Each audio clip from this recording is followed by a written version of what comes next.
حضور صلی اللہ تعالیٰ علیہ وسلم کے چہرے مبارکہ ہے برادران ملت اسلامیہ۔ اب آپ ذرا دیکھو وہ کیسا منحوس شخص ہے جو مہاراشٹر کا رہنے والا ہے، جس کو دنیا رام گیری کہتی ہے۔ حقیقت میں وہ رام گیری نہیں ہے بلکہ وہ حرام گیری ہے۔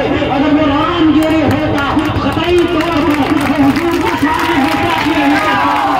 برادران ملت اسلامیہ اور یہ بات مسلمان ہے، اگر کوئی بھی حضور کی شان میں گستاخی کرتا ہے تو حضور کی ذات پر کچھ بھی فرق نہیں پڑتا۔ یقیناً وہ اپنی حقیقت کو بتاتا ہے کہ تم جان لو کہ ہم کون ہیں، ہماری حقیقت کیا ہے۔ اس لیے کہ مجھ سے پیش کر ابھی یہ بتایا گیا، مفتی ذاکر صاحب نورانی نے بتایا حضور صلی اللہ علیہ وسلم کے ظاہری زمانے میں جس نے گستاخی کیا تھا اس کی حقیقت کیا ہے۔ معاملات ہے وہی کہ صرف ولید بن مغیرہ نہیں بلکہ صبح قیامت تک جو بھی اللہ کے رسول کی شان میں گستاخی کرے گا اس کی اصل وہی رہے گی، یعنی وہ اپنے باپ کا نہیں ہوگا۔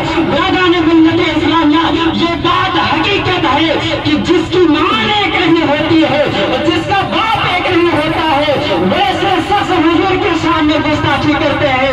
لہٰذا جو بھی گستاخی کرنے والا ہے ان کو یہ کہا جا رہا ہے کہ سنو تم بھی جاؤ اپنے ماں سے یہ پتا کر لو کہ ہمارا باپ کون ہے اور ہماری حقیقت کیا ہے۔ برادران ملت اسلامیہ یہاں سے ہم تمام حضرات جو اس محفل پاک میں اکٹھا ہوئے ہیں سب کا یہ مطالبہ ہے حکومت ہند سے کہ ایسے منحوس شخص کو، ایسے حرام گیری کو، ایسے بدبو پھیلانے والے شخص کو جتنا جلد سے جلد ہے گرفتار کیا جائے اور سخت سے سخت اس پر کارروائی کی جائے، ورنہ کہیں ایسا نہ ہو کہ ایسے لوگوں کی منحوسیت بڑھتی جائے گی پھر ہندوستان کا ماحول خراب ہوتا ہوا چلا جائے گا۔